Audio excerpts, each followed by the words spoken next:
which just made me happy straight away as a literature geek. Are you ready? All right. Is this thing on? It is. Yes. All right. 1, 2, 3, and go. Hi, my name is Klaartje. I work for a company called the Agile Testers. You might have heard them. And today I'd like to talk to you about intelligence, about your mind. Because we as testers do seem to use it quite often. And I thought it would be nice to shine some light on what some people think might be going on inside our head. So, before I was a tester, I was a primary school teacher, and at that time I got a childhood myth of mine debunked, that book smart is the only smart. I thought, as a kid, that if you know your words and if you're able to reproduce some information you just got in your short-term memory onto a test, then you're smart. If you know some logical reasoning, then you are smart. But does that mean that when you can't do that, you're overall stupid? Take Gandalf, for example. He sure loves books. When he has a ring, when he finds a ring, he doesn't know what to do with it. What does he do? Gets on a horse, drives to the biggest library he can find, reads until he knows what's going on.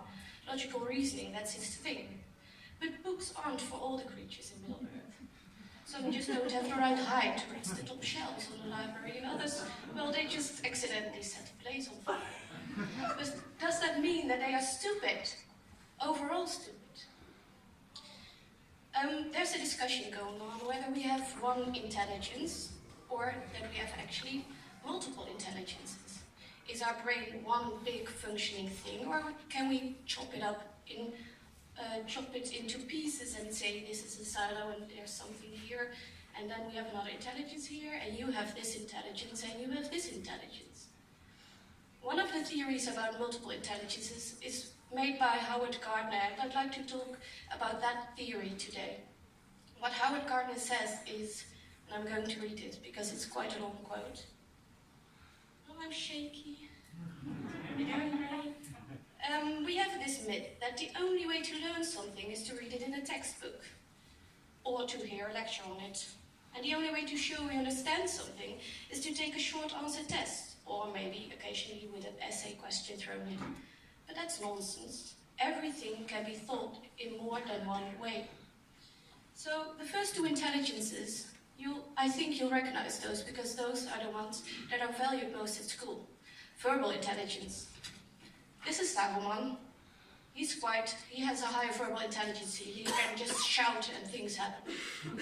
So poets are verbal intelligent. They have a high verbal intelligence. Or writers, or reporters. Then there's Gandalf, logical intelligence. Logical, mathematical intelligence means that you have the ability to reason, to make scientific experiments. Then the third intelligence is musical intelligence. It's the capability to, well, you'll see later, the capability to enjoy music, or to conduct music, to sing, to play an instrument. And I can hear you think, well, that's just a talent, isn't it? That's not an intelligence. And then Howard, good old Howard, says, well, why, if you're good with words, is that an intelligence? And when you're good with tones and rhythms and timbres, it's not. Isn't that shallow? Isn't that too specific? So the fourth intelligence is spatial intelligence, visual intelligence. We know who's best at that. Spatial intelligence is knowing your way around unknown places, like pilots or pirates, sea captains. Okay, so the next two intelligences, I think.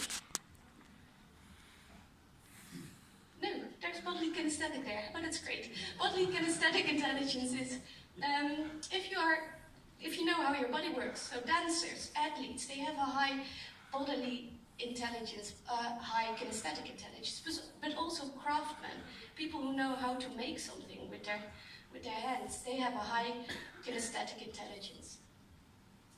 And the next two are about a human, interpersonal intelligence. It's the intelligence that we hope our managers have. But they don't always, do they? It's getting your people motivated, getting them inspired, knowing what's going on, making a connection. That's interpersonal intelligence. Intrapersonal intelligence is knowing yourself. What do I want to do? What do I want to be? And 100 years ago, that wasn't too important, because when your dad was a butcher, you'd become a butcher, and if your dad was a carpenter, you'd become a carpenter, or if you were a girl, you'd become a housewife. But now you have all these options, all these career options, so it's definitely more important to have this intelligence, to make something out of this. And the last one that got added only a few years ago is naturalistic intelligence. To be able to discriminate different kinds of plants or animals and keep your plants alive for more than 1 month. Unlike me. Sorry, plants. And so, I don't know what's next. Sorry. Oh yeah, of course. We don't only have one of those inside our heads, and that's the criticism that Howard Gardner gets a lot. People say, you can't just say that that guy is natural intelligence and that guy only has spatial intelligence. No, we all have all of those inside our heads. What was I going to say about that? Oh yeah, so how is this useful?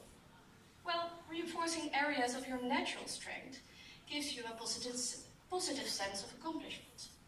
And it's highly plausible that overall development benefits from encouraging and stimulating all modalities. So if you want to be verbal intelligent and logical intelligent, which can be quite useful as a tester, it might be interesting to boost the others as well. So do we want to T-shape our brain? Or pie-shape it? And cone-shape your brain? Well, that's really up to you, because that's just how you want to be, how you want to work with this. But know that a proper baseline in all areas can really help you to improve, even if you want one specific intelligence